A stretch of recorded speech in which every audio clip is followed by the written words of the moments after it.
Welcome to MotoGP in 9 minutes. Here is what you need to know today. PRAMAC made a choice in the off-season that is shaping up as one of the worst decisions any satellite team has made in modern MotoGP history. They left Ducati. Not because the numbers made sense. Not because any performance data pointed that direction. They left the best bike on the grid, the one that won everything, and drove straight into a Yamaha development program that could not even get through a full preseason test at Sepang without shutting down an entire day to investigate engine failures. In 2023, PRAMAC were MotoGP team champions. In 2024, Jorge Martin, their rider, won the world championship running Ducati machinery. That was the ceiling. That was the bloodline. And they packed it up and handed it back. Why?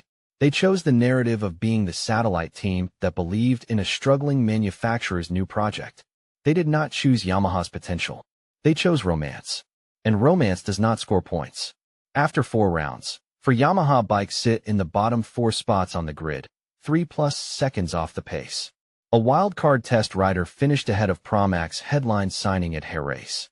Gino Borsoi, PRAMAC's team boss, stepped in front of the media after the Spanish Grand Prix and said the data has been screaming for 4 rounds straight.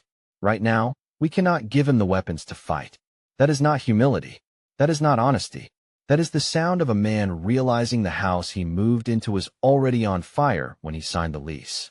But here is the question nobody in that paddock wants to answer out loud. Every single person in that garage saw this coming and walked in anyway. So stop framing this as a surprise. Stop calling it a difficult transition. Stop calling it a process. This is a consequence. Your consequence. What you left behind. Moving on to understand how Yamaha arrived at this catastrophe, we need to look at their history. The real crime did not start in 2026. The seed was planted the moment 2016 ended. Yamaha had the world title that year. They had Valentino Rossi and Jorge Lorenzo, the sharpest rider pairing in the history of the sport, and instead of building forward, they calcified. They held on to their inline 4 like it was a moral position, not an engineering choice. Meanwhile, Ducati spent 6 years turning aerodynamics, V4 torque, and electronics into an empire. Aprilia rose from nothing. Honda bled and rebuilt. By 2022, Yamaha recorded their last race victory. Their last.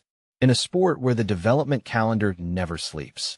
Yamaha spent 3 full years without a single race, while Ducati locked out entire grid rows. You did not join a manufacturer in a temporary dip. You joined a manufacturer that had already quietly accepted it was okay to finish last, as long as the philosophy stayed intact. Ask Fabio Quartararo. Ask Alex Rins. Ask Miguel Oliveira. Ask anyone who handed over their best years to Yamaha and got a midfield bike and a management statement in return. Yamaha has been less a racing program and more a very expensive talent burial ground. Post-2016, they have been in freefall with no clear exit strategy. The philosophy mattered more than the results. The belief in the inline 4 mattered more than the wins that disappeared. And when finally, they admitted the architecture was wrong, they made every mistake in the same breath as the confession.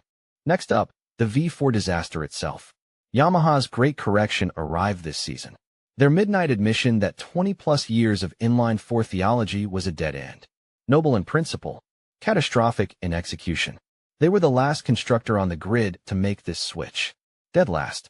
They walked into a V4 war after Ducati, Aprilia, KTM, and Honda had been fighting it for years. And they brought a prototype that could not complete a test session without engine failures. They had to run in safe mode during wildcards. They could not run freely at Sepang because they lacked spare parts. Quartararo was 6.5 km/h slower through the speed trap than the fastest bikes at round 1 in Thailand. Yamaha's management stood up and said publicly, the chassis is fine. The problem is power. They built a V4 that lacks the one defining advantage of the V4 architecture. They solved nothing except proving they understood what was wrong, while having no immediate answer for how to fix it. That is not development.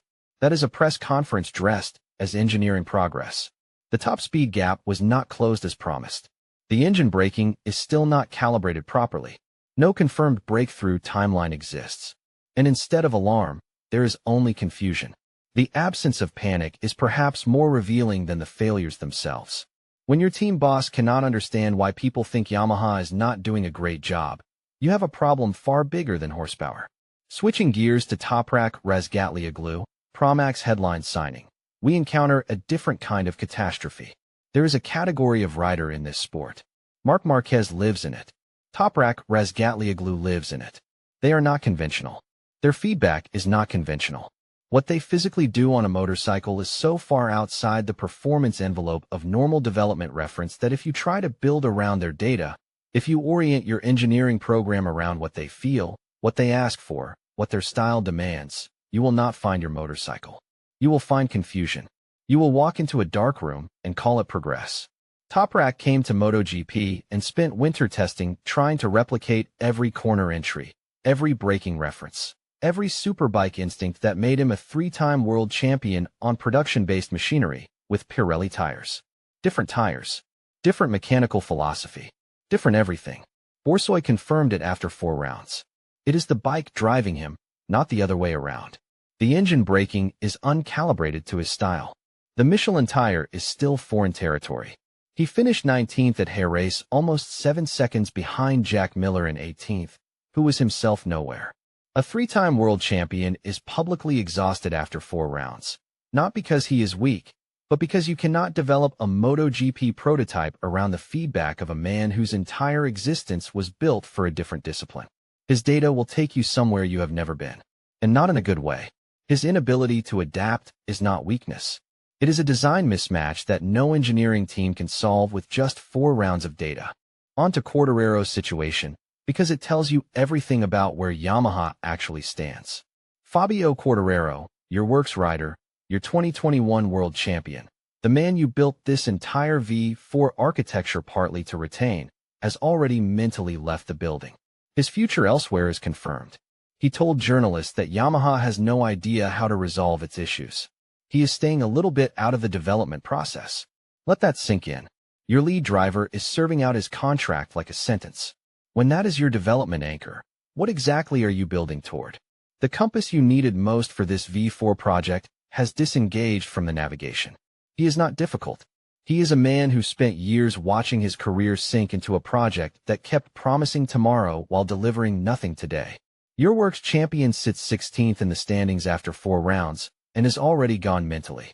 The most experienced voice in your garage, the one who has lived through every Yamaha broken promise since 2021, has checked out. He knows what is coming. He has seen this story before, and he is not sticking around for the ending. Zooming out, the real question is what Yamaha actually promised Borsoi when they called. When they flew him to Siena, stood him on stage, dressed him in PRAMAC gear, and called it a homecoming, what did they show him? Because if they showed him anything close to what 2026 has actually looked like, he never signs. And if they did not show him the reality, that is not a motorcycle program.